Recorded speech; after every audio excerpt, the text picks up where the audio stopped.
Bueno, vamos a charlar con una amiga nueva.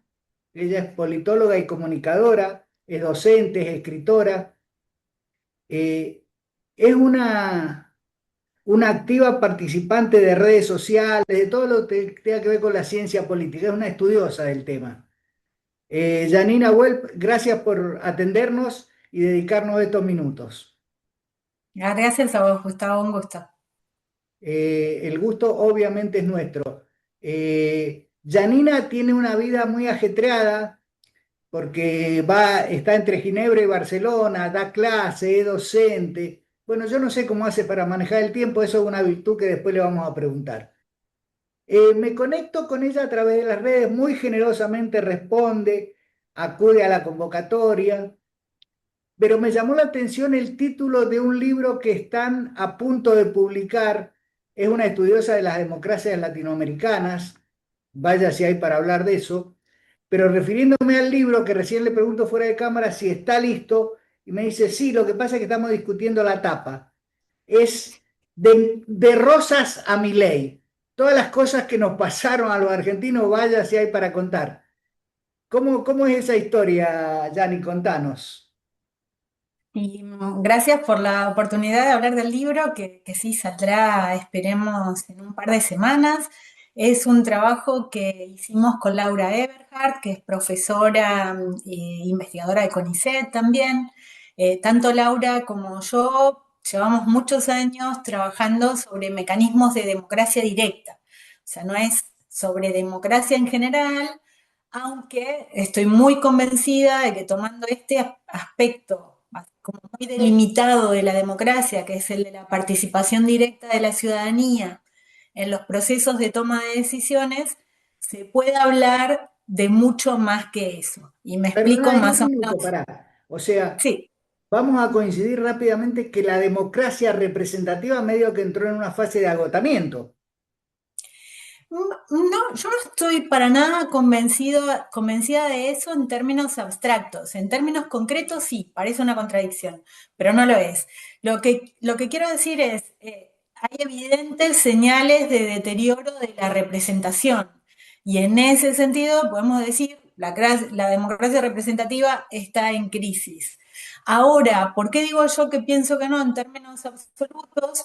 Porque incluso cuando pensamos mecanismos de democracia directa, la representación siempre juega un lugar, ¿no? Uno de los argumentos que trabajamos en el libro es que, aunque en cierto sentido común, que creo que, por ejemplo, ejemplificó muy bien Chile en el proceso constituyente, tiende a oponerse participación y representación, como la representación viene porque no hay suficiente participación. Si participara la gente, no, se levanta la mano conmigo, si participara más la gente, no haría falta representantes. Nuestra idea es que no es así, que son dos dimensiones igualmente fundamentales para el funcionamiento de una democracia. ¿En qué sentido? En el sentido de que una ciudadanía activa permite controlar el poder, acercar demandas, acercar preferencias, pero sin agregar estas preferencias, la democracia no funciona. No se pueden tomar decisiones a base de que cada persona tenga una opinión diferente. Hay que agregar, y agregar es generar formas de representación, que no solo tiene que ver con autoridades, también tiene que ver con otras estructuras, pero la representación siempre está. Y Por ese es uno ejemplo, y otras de estructuras. otras estructuras. Por ejemplo, yo creo que en una democracia sana y con un buen funcionamiento, los partidos políticos son una estructura típica, clarísimo, pero los medios de comunicación también.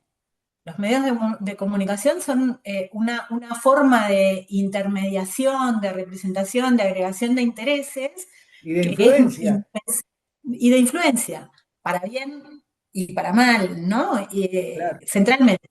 Los movimientos sociales también, o sea, los movimientos sociales y los partidos políticos, aunque muchas veces pueden competir por la visibilidad, por generar demandas y demás, cumplen funciones distintas y pueden articularse y deben articularse y a veces no lo hacen. pero hay muchas más formas de agregar. Vayamos al punto de la democracia directa. Cuando hablamos de democracia directa, hablamos de mecanismos como, por ejemplo, una iniciativa popular. En Argentina existe a nivel nacional la iniciativa de agenda. ¿Qué es una iniciativa de agenda? Es la posibilidad de que un conjunto de ciudadanos elabore una propuesta, por ejemplo, de legislación y reúna firmas y la presente. Bueno, para poder generar un acuerdo, una ley, el número de firmas requeridos, hay que representar. Digo, se articulan participación y representación todo el tiempo. Y eso a veces se confunde. Em, lo que pasa es que lo que primero, acá en Mendoza, de donde te estamos hablando, se está discutiendo el tema de las cartas orgánicas municipales, que es una forma de institucionalizar determinada gestión. Pero ocurre que cuando lo que nos está planteando, a lo cual desde ya adhiero, em, tenemos una dificultad. Tenemos que modificar la Constitución. Esto se hace a través de constituyentes. Y generalmente los constituyentes están montados en la misma ola que está en la política. O sea, no sé, en Argentina no sé quién podría ganar una elección constituyente, pero sería bueno que todos tengamos la amplitud de generar un espacio sin egoísmo y sin prejuicios, donde sea lo mejor para todos. Por ejemplo, vivimos postergando las elecciones, de acuerdo, nos convengan o no, las hacemos junto con la nación si nos conviene, si no, las separamos. No, bueno, las elecciones son tal día y se acabó. O sea, esas cosas que tenemos los latinoamericanos, sobre todo que tenemos dificultades de institucionalizar una propuesta que nos haga mejores desde lo institucional, ¿no? Sí, mira, Gustavo, creo que ahí tocas como varios puntos que son como muy centrales para esta conversación. Por un lado, algo que yo diría que voy a ir como en contra de considerarlo un ideal. Para la teoría del derecho, para ciertos sectores de la teoría política, esta idea de la ciudadanía desinteresada buscando el bien común es como un valor y un ideal. Eso no existe y no existió Utópico. nunca y no va a existir. Entonces, que seamos ciudadanos interesados no es el problema. El problema es que hay ciertos incentivos que son perversos, porque no es lo mismo decir yo, porque soy madre de hijos en edad escolar, tengo especial interés por la educación, que yo manipulo las reglas porque quiero quedarme en el poder. Digo, hay distintas formas de interés, pero el interés está siempre. Entonces ahí el punto es, cuando hablamos de reglas, ¿qué es lo que pasa? Y yo no creo que esto sea América Latina, es humano, ¿no? Todos tenemos intereses y de hecho la diversidad de intereses, si se articula bien, hace más rica una sociedad y la hace mejor. Pero por eso son importantes las reglas. Y ahí volvemos a lo que decías. ¿Qué es lo que pasa? Que donde el poder está en disputa en sentidos más fuertes, y Mendoza no es una provincia que funcione particularmente mal, tenemos otras en Argentina donde eso realmente es flagrante, hay sectores del poder que amoldan las reglas por completo a su propio beneficio. Cuando los actores políticos, y por actores políticos hablo de todos, pero quizá puntualmente acá, los partidos con posibilidad de acceder al poder, saben que hoy ganan y mañana pueden perder, creo que tienen más incentivos para generar unas reglas que les permitan sobrevivir como actores políticos también cuando pierden, ¿no? Y entonces en ese sentido se generan mejores reglas, pero no porque unos sean más buenos, sino porque están calculando qué lugar van a ocupar, ¿no? Pensemos en Perú hoy, donde, o sea, cada presidente cuánto dura, cuando dura mucho, de forma muy ilegítima, llega a durar menos de 2 años. Sí, Eh, sí. claro, cuando alguien llega a la presidencia, lo tremendo de una situación como esta es que genera incentivos a la autocratización. Quien llega a la presidencia sabe que se puede ir, entonces va a hacer todo lo posible por cerrar lo más posible el sistema para quedarse. Y ese es un problema que tenemos con los outsiders también. Cuando, Claro. no sé, nosotros en Argentina tenemos ahora un presidente outsider, pero está construyendo partido.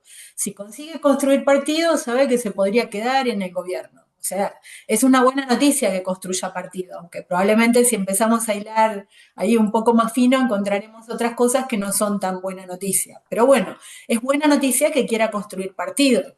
Cuando el poder es muy personalista, todos los incentivos son perversos. Problema de sucesión, problema de... Entonces ahí es donde tenemos, que no se trata de tener una expectativa, la ciudadanía buena que busca el ideal, sino de cómo generar incentivos para que nuestra diversidad de intereses nos permita equilibrar poderes y ir a mejor y no todo lo contrario. Cuando das este ejemplo que acabas de citar en el final de tu parlamento, uno se queda con la sensación de que son tan fuertes los intereses que realmente cuesta pensar que esa parte de algún interés obre de buena fe y generosamente, pensando en el bien común. Todos responden a sus propios intereses. Ahora, esto en la ciudadanía también nos lleva a los ciudadanos a pensar que por ahí la democracia no me representa. O sea, si yo voté un determinado partido para que lleve adelante esto, hay un contrato de por medio en el voto. Y el legislador tiene la posibilidad de pasárselo por donde no debiera comentar y votar cualquier cosa. Nosotros no te, yo ciudadano no tengo elementos para corregir eso. Entonces, en términos generales me estoy refiriendo, termino descreyendo del sistema. Sí, ese es el argumento fuerte que tenemos sobre la mesa del lado de la ciudadanía. Lo explicás con mucha claridad y está ahí, ¿no? Lo vemos permanentemente. Ahora el problema que tenemos con eso es que ¿cuál es la alternativa? Digo, ¿cuál es la alternativa? ¿El dictador bueno es un mito total, total, total? Podrá haber uno bueno, pero después ¿quién lo va a suceder? Y cuando deja de ser bueno, ¿qué pasa? Y cuando... Entonces, no se trata de defender lo que hay, sino de entender que la única forma de cambiar lo que hay es con acción política. Entonces, del lado de la ciudadanía, y esta es una de las claves que esperamos poner sobre la mesa en nuestro libro, ¿no? Argentina conformó un sistema que es elitista, porque otorga poder a las autoridades y al final se convierte no en un cheque en blanco, en el sentido de que las elecciones tienen peso, tenemos alternancia, la hemos tenido una y otra vez. Entonces no es que puedan hacer lo que quieran. Y creo que eso se ve constantemente. Digo, el presidente en estos días, después de varios años en el gobierno y de haber pasado momentos muy duros, dice que hay que entender a la ciudadanía que sufre. ¿No? Lo ha dicho en estos días justamente. ¿Eso qué es? Reconocer que tiene que conseguir el apoyo popular porque si no, va a perder elecciones. Y ese es el poder de la ciudadanía, el mínimo cuando tenemos democracias que funcionan mal, pero funcionan. Ese poder en Venezuela no existe. Quien gana las elecciones se tiene que ir, porque no hay democracia. Entonces me parece importante, primero, decir, esto es solo procedimental y funciona mal, pero es mucho mejor que otras alternativas, mucho mejor. Y a partir de ahí, ¿cuál es el camino? Bueno, el camino es involucrarse más. Involucrarse más no quiere decir necesariamente que todos tenemos que entrar a militar en partidos políticos o candidatearnos, pero sí significa informarse más de una forma menos superficial y comprometerse un poquito más, porque claro, es muy cómodo sentarse a quejarse y echarle la culpa a los demás, pero bueno, la única forma de cambiar esto es con acción política. Y ahí a mí siempre me interesa mucho poner en perspectiva casos que tenemos más cerca, ¿no? Porque podría hablar de Suiza, volviendo a mi terreno, la democracia directa, pero claro, nos queda muy lejos, un país muy rico.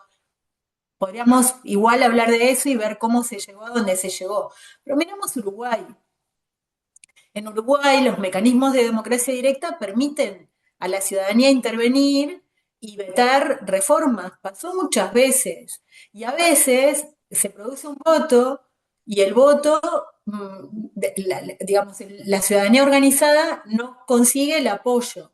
Digo, pasó con la calle Pou. La calle Pou quiso pasar un paquete de reformas muy grande durante la pandemia, una especie de reforma ómnibus como la de Milei, no tan tremenda, pero para los sindicatos y las organizaciones sociales afectaba muchos de sus intereses. Y claro, ¿qué se hizo? Se juntaron firmas y hubo un gran debate público y el gobierno ganó ese referéndum y confirmó esa ley. Entonces, ¿qué pasa? Pasa que se legitimó esa reforma. Me puede gustar más o me puede gustar menos, pero no puedo negar que fue un proceso democrático. Y eso es lo que falta en Argentina. Entonces, se trata de poder generar incentivos para tener más información, para poder tener más intervención, para tener más voz. Y lo que vemos en el libro es que a nivel nacional, en Argentina, los mecanismos no solo son tremendamente limitados, sino que además en su limitación funcionan mal. Por ejemplo, la iniciativa de agenda, que apenas permite presentar al Congreso una propuesta de ley, llegan y no son tratadas. No hay ningún tipo de rendimiento de cuentas sobre eso. Y a nivel provincial tenemos un amplio espectro de provincias que regulan mecanismos y en general funcionan bastante mal. O han permitido, por ejemplo, introducir la reelección indefinida y perpetuarse en el poder, como pasó en Santa Cruz con Kirchner, o como en Mendoza, funcionan como herramientas de protección del status quo porque impiden una reforma constitucional durante años, o no permiten en otros casos que la ciudadanía los pueda activar y generar ese debate público, esa conversación y ese voto que puede ir en una dirección o en otra. Janina, em, desde ya lo primero de decir es agradecerte infinitamente la atención de hacerte un lugar en la agenda para charlar con nosotros. Lo segundo es que adhiero a lo que decís, pero me llevas a o sea, la democracia es mala, pero es dentro de todo lo mejor. Ayúdame a teorizar procesos que tengan que, o sea, yo me imagino que los movimientos sociales debieran tener representación, yo me imagino que la banca del pueblo es importante, yo me imagino, ahora también necesito que modifiquemos tantas cosas que por algún lado tengo que arrancar, y lo tengo que arrancar desde la política. La justicia debiera ser el mecanismo que regula y balancea para que en nuestro país no seamos tan presidencialistas y en Perú no sean tan parlamentaristas, porque viene el Parlamento, se junta y lo echan, listo. Eso que parece que me suena hoy a utopía, soy un ciudadano comprometido, me estoy refiriendo en términos genéricos, ¿no? Quiero participar, pero al final me terminan coartando, me terminan echando casi. No sé, yo creo que eso es así para grupos chiquitos de personas. Me Ajá. parece que buena parte de la ciudadanía muestra bastantes señales de apatía y que esa apatía también es una señal de los tiempos. Digo, cuando lo miramos desde Seguro. otros, ¿no? Desde otras perspectivas, ¿no? Quizá desde la ciencia política también, pero tienen menos herramientas.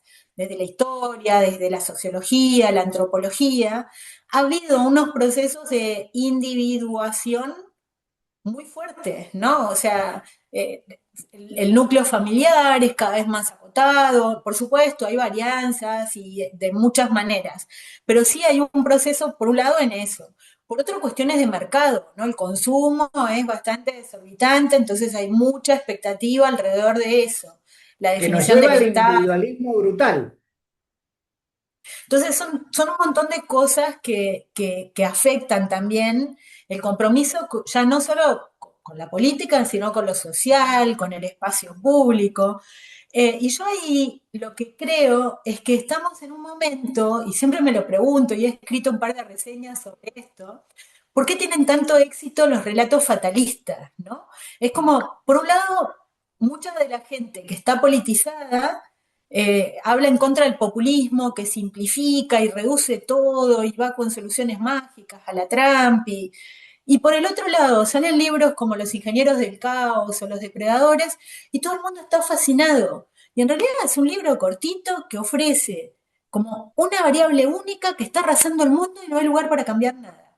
A mí me parece absurdo. O sea, Los ingenieros del caos muestra 9 o 10 estudios de casos muy cortitos, de los cuales varios ya no tienen vigencia. O sea, esta idea de que alguien que controle mucho las redes sociales y los medios de comunicación va a llegar al poder y lo va a cambiar todo, no. O sea, el 5 estrellas en Italia, que es uno de los casos que está ahí, ya no tiene ninguna incidencia en Italia. Y sí podemos ver que hay lugares donde estrategias de este tipo tienen mayor incidencia. ¿Y por qué es? Porque la gente está más aislada, donde la gente convive más, donde hay más diversidad en los barrios, más diversidad ideológica, digo.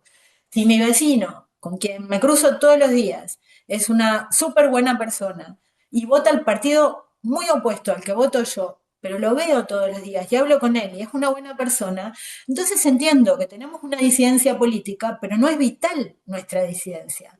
Entonces yo creo que ese tipo de divisiones, y en Argentina lo hemos vivido en tiempos recientes, digo, lo puedo decir incluso personalmente, en ciertos ámbitos de mis colegas académicos universitarios de Buenos Aires, yo también soy del interior, soy de Entre Ríos, claro, el votante de Milei era algo que desconocían por completo, era algo estigmatizable. Para mí, en mi entorno, en Entre Ríos, mucha de la gente que conozco es votante de Milei. Y es gente con la que crecí, que conozco su vida, su trabajo. No son mi enemigo en absoluto, en ningún sentido. Me puedo sentar a discutir de política, pero, y disentir, pero mi forma de entender va a ser completamente diferente que la de una persona que piensa que un votante de un partido muy opuesto al que él o ella prefiere es una especie de cosa extraña, ¿no? Y eso es parte del problema también. Entonces yo pienso, ¿qué podemos hacer? Podemos hacer muchísimas cosas y ahí firmemente creo la división de trabajo, porque creo que cada uno hace desde su lugar y hace lo que puede desde su lugar, ¿eh? Tampoco me parece que haya que generar como un relato de mártires y héroes, ¿no? Y a veces, por decir una última cosa que me entusiasmo con el tema, también me parece importante como poner las cosas en contexto, porque otra vez hay una teoría, o sea, hay como una narrativa del drama y del hundimiento y del fin del mundo. Y para mucha gente es realmente dramático, pero para mucha gente que reproduce esa narrativa, la vida continúa más o menos igual que siempre.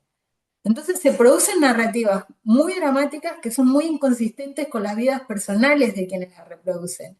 Y eso también es un problema, creo.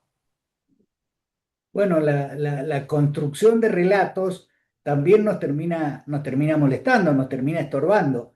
Ahora, yo lo que te quiero pedir, independientemente que hemos hablado de un tema que me fascina y me apasiona, pero dejamos el libro de lado, enseguida volvemos al libro. Eh, esta cuestión también influye en nosotros y en lo que nos pasa, la aparición de los outsiders, todas estas cosas que citas, tiene que ver con el mismo modelo que se tiene que mantener.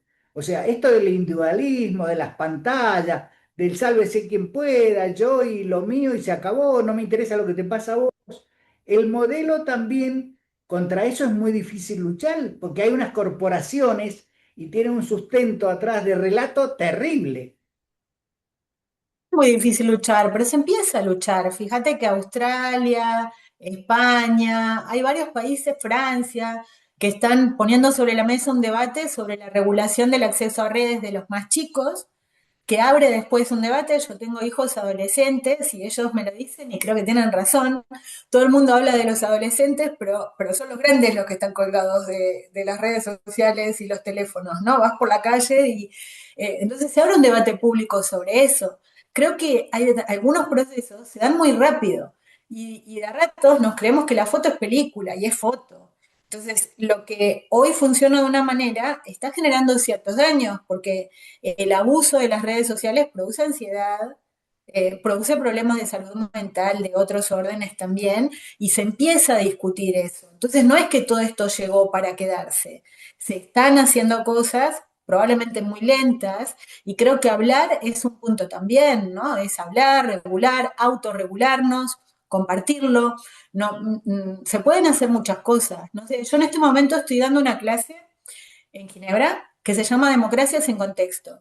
Tengo 50 estudiantes que vienen de todo el mundo, de la India, de Pakistán, de distintos países de Europa, de América Latina, tengo varios, de Norteamérica también, tengo un par de África, me parece que no tengo a nadie de Australia, después cubierto todo. Y en las clases discutimos un poco de política comparada y teoría política y en cada clase les invito antes a elegir un caso o más de un caso vinculado a la clase. Y verás el entusiasmo con el que se producen las conversaciones. Y son muy activos, ¿no? Yo acabo como moderando y acompañando más que siendo profe tradicional. Y y se ve el enorme interés, ¿no? Y no sé, habrá alguno, pero no tengo para nada la sensación de tener ni estudiantes apáticos, ni gente colgada de las redes, ni... Entonces, digo, pero claro, obviamente hay que pensarlo. Ya no podemos ir a una clase como íbamos o venían a nosotros o íbamos hace 15 o 20 años. Tiene que ser mucho más dinámico. Yo no puedo pararme a hablar 15 minutos seguidos porque los voy a perder, pero sí puedo hablar 5, hacer algo, 5 más, ¿no? Digo, un poco de creatividad, ¿no? Y cuando, no sé, mi experiencia personal es cuando trabajo y invierto en esto para tratar de mejorarlo, pues funciona bastante bien. Entonces, creo que desde ahí hay que pensar en todo esto también. Y uso de inteligencia artificial, otro temazo, ¿no? Obviamente, hay muchos que lo están usando y lo usan muy mal, se nota enseguida. O sea, yo ahora ya también es como un poco de, la inteligencia artificial puede ser una herramienta muy útil, yo no prohíbo que se use. Pero otra cosa es no hacer el trabajo, es tirarle la consigna y pedirle que te la dé, y ni siquiera leerlo para ver qué barbaridades te dijo, ni siquiera chequear las fuentes que se inventa la inteligencia artificial constantemente libros que no existen. Entonces, de una primera clase, decir, no les prohíbo usar inteligencia artificial. Ahora, cuidado con esto, con esto, con esto, con esto, el buen uso es este. Y entramos en otra dimensión del diálogo que no es la de la represión y ir a decir, ahora son todos tontos, no van a aprender nada, nosotros sí sabíamos, que es bastante absurdo también, ¿no? De todas las cosas que citaste, a mí me está brindando el placer de ponerme en escucha, porque me estás nutriendo de una forma fantástica, así que lo agradezco. Te voy a dejar porque esto tiene algunas limitaciones propias del modelo, eh, con la promesa de que en un par de semanas y de acuerdo a tu agenda vamos a seguir hablando. Pero te voy a dejar los últimos 3 o 4 minutos para que nos cuentes que una vez solucionado el tema de la tapa, yo sospecho que entre la editorial y las autoras son jorobadas para el diseño, eso es una imaginación mía. Contanos de Rosas a Milei, ¿qué nos dice? ¿Qué mensaje nos trae? Sí, el libro es de Rosas a Milei, una historia política de la democracia directa en Argentina. Y lo que nos trae es una reflexión y también un estudio normativo y empírico de por qué son tan limitados los mecanismos de participación directa a nivel nacional y cuál es el mapa de estos mecanismos en las provincias, porque como comentaba al principio, hay algunas provincias que tienen experiencias bastante ricas, algunas muy pioneras, como el caso de Mendoza, como el caso de Corrientes, Córdoba, Entre Ríos, o sea, como que hay una historia desconocida alrededor de las tensiones que había en la definición de un modelo de democracia representativa con elementos participativos, que en general quedó bastante trunco, pero creemos, estamos muy convencidas de que es momento de hablarlo porque es el momento de pensar reformas y desde ahí es que estamos tratando de hacer un aporte. Recostarnos en cualquier desarrollo intelectual que hagas en la historia es una ayuda, ¿no? Siempre, creo que a mí me gusta mucho, cada vez más sigo a historiadores e historiadoras, porque hace poco le escuchaba creo que a Romero decir que una cosa que tiene la historia frente a la ciencia política es que en la historia todo fluye. En cambio, en la ciencia política, que tiene marcos por su propia historia como disciplina, más acotados, a veces consideramos que los paradigmas están ahí y se quedan. Entonces, ciertos paradigmas en un momento, en vez de ayudarnos a entender, nos dificultan entender. Y creo que en la ciencia política eso nos está pasando. Los paradigmas que hasta hace unos años ayudaban a comprender el funcionamiento de la democracia y demás, ahora son circulares, tautológicos, recursivos y aportan muy poco para, o sea, aportan mucho para diagnosticar y sobrediagnosticar y casi nada para salir, con lo que son diagnósticos quizá muy limitados. Y ahí la historia tiene mucho para decir. Y la última, cuando hemos hablado del modelo y todo, hay una cosa que yo creo que nos ha influido y no positivamente, o sea, muy negativamente. Parezco Cobos con el voto no positivo. Este, el binarismo. Tenemos una cultura binarista. Esto es Boca o River y no hay otros 28 equipos. No es blanco y negro, hay una serie de matices, ¿no? Y esto nos hace embanderar y enfrentamiento. Totalmente. Totalmente, cuando empezamos a, por supuesto, esto sirve a ciertos intereses. Y creo que otra claro. vez, por hablar de la coyuntura, se ve claramente, ¿no? O sea, tanto al gobierno al peronismo les conviene que la narrativa sea libertario frente a peronistas, porque al peronismo le sigue garantizando el lugar de partido de opositor, lo deja ahí, y al gobierno le sigue permitiendo alimentar fantasmas para tapar dificultades de gestión que debería enfrentar de otra manera. Entonces, creo que ahí tenemos el problema del que hay que salir como sociedad, ¿no? O sea, como dices, porque las cosas son mucho más complicadas y con seguridad si empezamos a discutir temas concretos de política pública, yo creo que hay un montón de acuerdos en Argentina. En España pasa igual, ¿no? Hay temas donde hay muchos más acuerdos de los que parece. Hay otros donde no, pero a veces se olvidan los acuerdos y parece que en el medio no hay nada y no es así. Absolutamente no es así. Janina, agradecerte nuevamente. Eh, es un placer haberte escuchado, haber aprendido un poquito más y te voy a invitar en un par de semanas a continuar charlando, a ver qué aporte podemos hacer. Un abrazo grande y gracias. Un abrazo y gracias a vos. Chao, Chau, chao. chau.